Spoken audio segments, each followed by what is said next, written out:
वालेकुम, क्या हाल है आप सबका और कैसी गुजरी आपकी ज़िंदगी। अच्छा, ज़िंदगी सबकी ही डिफरेंट होती है, लेकिन एक चीज़ जो कॉमन है वो ये कि ज़िंदगी एक जैसी नहीं रहती।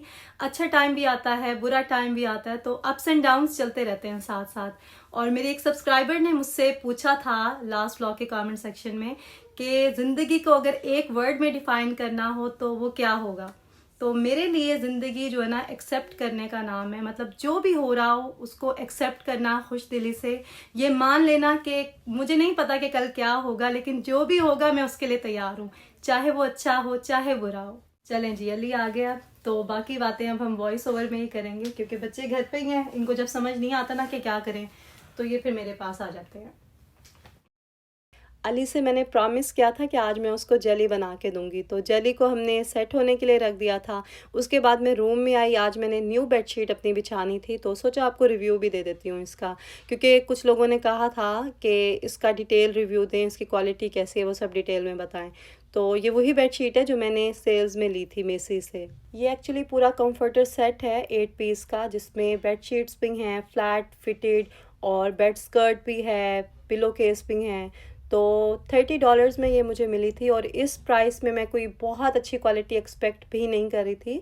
और ऐसे ही था, क्वालिटी इसकी अच्छी थी लेकिन बहुत अच्छी नहीं थी। यहाँ पे कंफर्टर सेट ना बहुत एक्सपेंसिव होते हैं, कम से कम भी $60-80 का मिलता है, और अगर एक्सपेंसिव वाला लें तो वो तो फिर $300 तक का आता है। मुझे अभी इतना एक्सपेंसिव वाला लेना नहीं था, तो इसलिए फिर मैंने सेल्स में ले लिया था। और ये जो फिटेड शीट्स है ना, ये इतनी अच्छी रहती हैं, एक बार बिछा दें तो अपनी जगह पे ये फिक्स हो जाती हैं, और डेली बेसिस पे आपको बस हल्का सा हाथ लगा के उसको सेट करना होता है। मुझे बेडशीट्स में ना ज़्यादा फूलों वाले डिज़ाइन अच्छे नहीं लगते, बहुत ही कम कोई पसंद आता है, तो थोड़े डिफरेंट तरह के मैं लेती हूँ। और इसकी अच्छी बात ये थी कि ये रिवर्सेबल था, मतलब दोनों तरफ से आप इसको यूज़ कर सकते हैं। एक साइड ब्लैक वाली थी, वो मैंने सोचा बाद में चेंज कर लूँगी 3-4 दिन के बाद, अभी तो ये लाइट कलर ही ठीक है।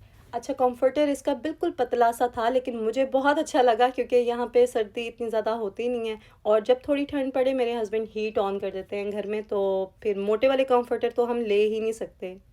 वॉश करने के बाद भी ये ठीक रहते हैं। मैं किसी दिन आपको दिखाऊंगी कि मैं किस तरह से वॉश करती हूँ अपने कंफर्टर सेट। तो मेरे लिए तो ये सूटेबल था, बाकी आप लोगों ने अगर लेना हो तो आप देख लें।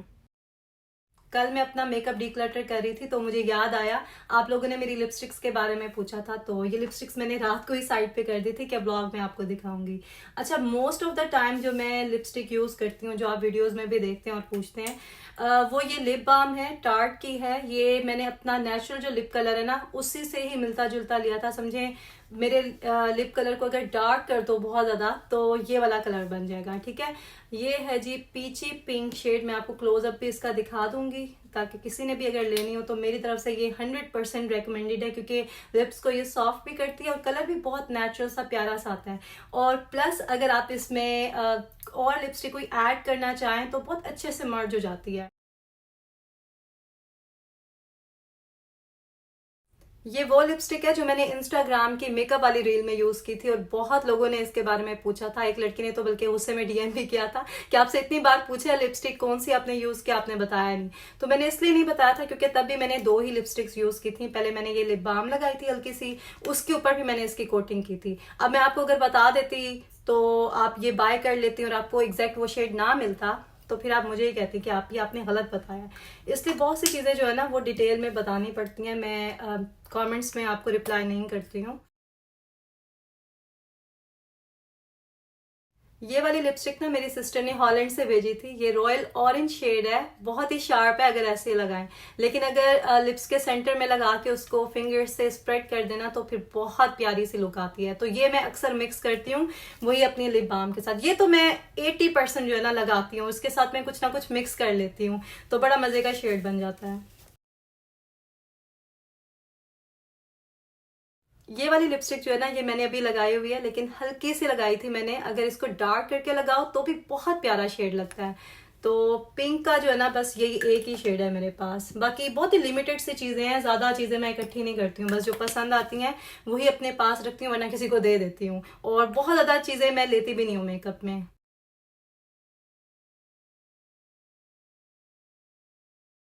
ये मेरी सबसे पुरानी लिपस्टिक है और इसका भी शेड मुझे बहुत पसंद था। अब तो ये मिलते भी नहीं है, मैंने ट्राई किया था कि शायद एक्सपायर हो गई हो तो नहीं ले लूँ, लेकिन अवेलेबल ही नहीं थी मार्केट में। लास्ट में आपको मैं दिखाती हूँ डीप रेड कलर में। ये मैं घर में लगाती हूँ वैसे ही, यूट्यूब के वीडियोस के लिए मैं इसे यूज़ नहीं करती क्योंकि बहुत डार्क शेड है।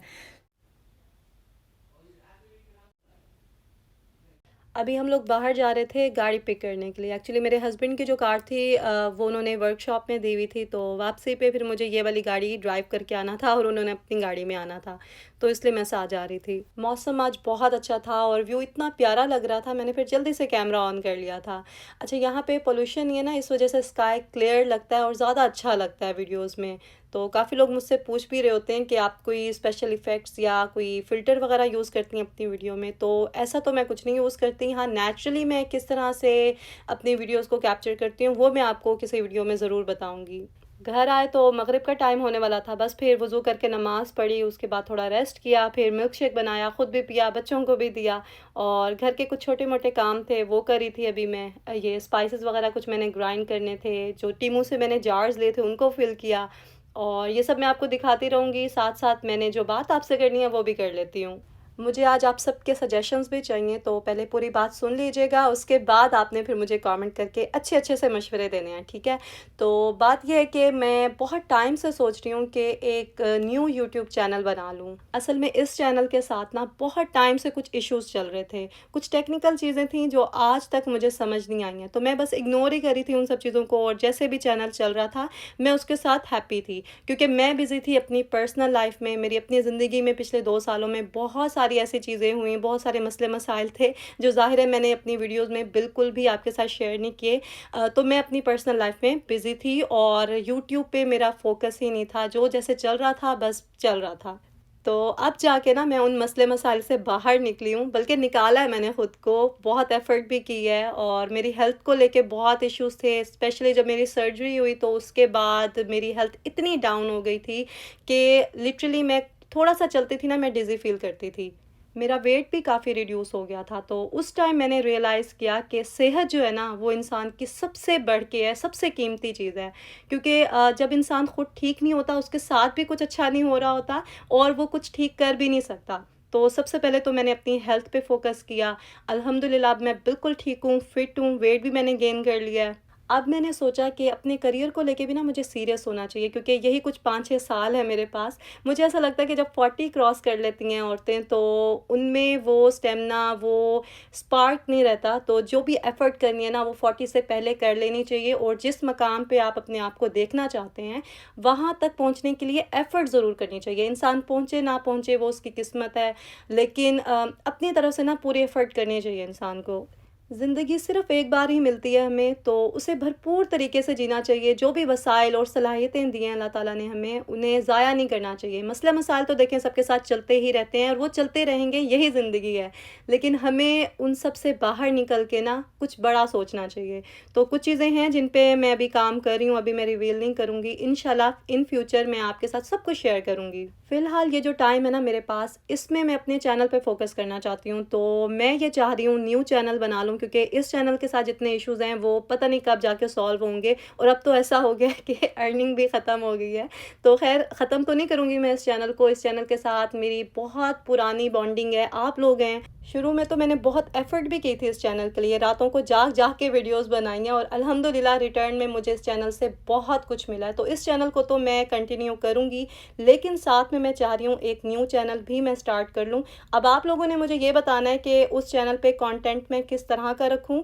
कुछ आइडियाज़ मेरे पास भी हैं, लेकिन मैं आप लोगों की राय भी लेना चाह रही हूँ। क्योंकि आप लोगों को भी मैं अपनी फैमिली का हिस्सा समझती हूँ और मुझे पता है कि मेरी यूट्यूब फैमिली में से बहुत सारे ऐसे लोग हैं जो मेरी खुशी में दिल से खुश होते हैं, मेरे लिए दुआएँ करते हैं और मेरे लिए अच्छा सोचते हैं। तो आप लोगों की राय ही मेरे लिए मैटर करती है और मैं नेक्स्ट व्लॉग में ना मेंशन भी करूँगी जिसका सजेशन मुझे अच्छा लगेगा। तो जल्दी से कमेंट सेक्शन में अच्छे-अच्छे से मशवरे दें मुझे और वीडियो अगर अच्छी लगी है तो इसे लाइक ज़रूर करें। तो नेक्स्ट व्लॉग में हम फिर डिसाइड करेंगे मिलके कि हमने आगे क्या करना है।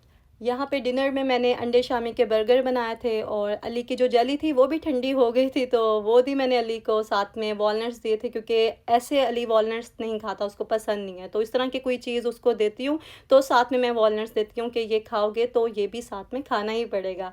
तो मिलते हैं फिर नेक्स्ट व्लॉग में। अपना ख्याल रखें, दुआओं में याद रखें। अल्लाह हाफ़िज़।